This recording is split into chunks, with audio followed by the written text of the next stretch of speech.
భవిష్యత్తు ప్రభుత్వం మీకు అండగా తెలియజేస్తూ సెలవు తీసుకుంటున్నాం. నారా లోకేష్ సీఎం అయ్యే వరకు కార్యకర్తలను సన్నద్ధం చేసేలా పనిచేస్తానని రవాణా శాఖ మంత్రి మండిపల్లి రాంప్రసాద్ రెడ్డి స్పష్టం చేశారు.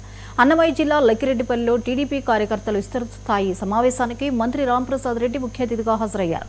తొలుత స్వర్గీయ నందమూరి తారక రామారావు చిత్రపటానికి రాంప్రసాద్ రెడ్డి పూలమాల వేసి నివాళులర్పించారు. తర్వాత టీడీపీ కార్యకర్తలను ఉద్దేశించి రాంప్రసాద్ రెడ్డి మాట్లాడారు. వైసీపీ కంచుకోటగా ఉన్న రాయచోటు నుంచి గెలిపించిన ఘటన టీడీపీ కార్యకర్తలకే దక్కిందని సంతోషం వ్యక్తం చేశారు. ఎల్లవేళలా కార్యకర్తలకు అందుబాటులో ఉండి అండగా ఉంటానని మంత్రి హామీ ఇచ్చారు. రానున్న మున్సిపల్ స్థానిక సంస్థల ఎన్నికల్లో అన్ని స్థానాలను టీడీపీ గెలుచుకునే ప్రతి కార్యకర్త పనిచేయాలన్నారు. ప్రభుత్వం చేస్తున్న అభివృద్ధి సంక్షేమ కార్యక్రమాలను ప్రజలకు వివరించి టీడీపీని బలోపేతం చేసేలా కార్యకర్తలు సమిష్టిగా పనిచేయాలని మంత్రి రాంప్రసాద్ రెడ్డి కోరారు. ఈరోజు రాయచోటి నియోజకవర్గం లక్కిరెడ్డిపల్లి మండల సమీక్షా సమావేశం జరుగుతూ ఉంది.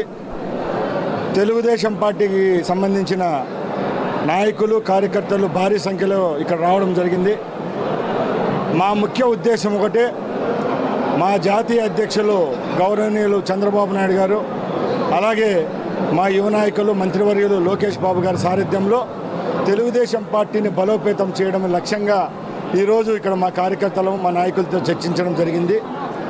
గ్రామాల్లో నెలకొన్న చిన్న చిన్న సమస్యలు, తెలుగుదేశం పార్టీ కూటమి ప్రభుత్వం చేపట్టిన సంక్షేమ పథకాలను ప్రజల్లోకి ఎలాగ తీసుకొని పోవాలి, రాబోయే స్థానిక సంస్థల ఎన్నికల్లో విజయడంకా మోగించాలా, గ్రామ స్థాయి నుంచి మున్సిపల్ స్థాయి వరకు కార్యకర్తలను అలాగే మా క్యాడర్ను బలోపేతం చేసుకునే విధంగా ఈరోజు ఈ సమీక్ష సాయంత్రం వరకు జరుగుతుంది. నేను తెలుగుదేశం పార్టీ కార్యకర్తలకు ఒకటే భరోసా ఇస్తున్నా, వైసీపీ కంచుకోటని చెప్పుకునే వైసీపీ నాయకులకు చెంపపెట్టుగా నన్ను ఈ స్థానం నుంచి గెలిపించి రాష్ట్ర మంత్రిగా చేసిన ఘనత కేవలం తెలుగుదేశం పార్టీ కార్యకర్తలకే దక్కింది. మీ మాటను ఎక్కడ ఒమ్ము చేయకుండా తెలుగుదేశం పార్టీని రేపు వచ్చే 30 సంవత్సరాలు ఈ నియోజకవర్గంలో చెక్కు చెదరకుండా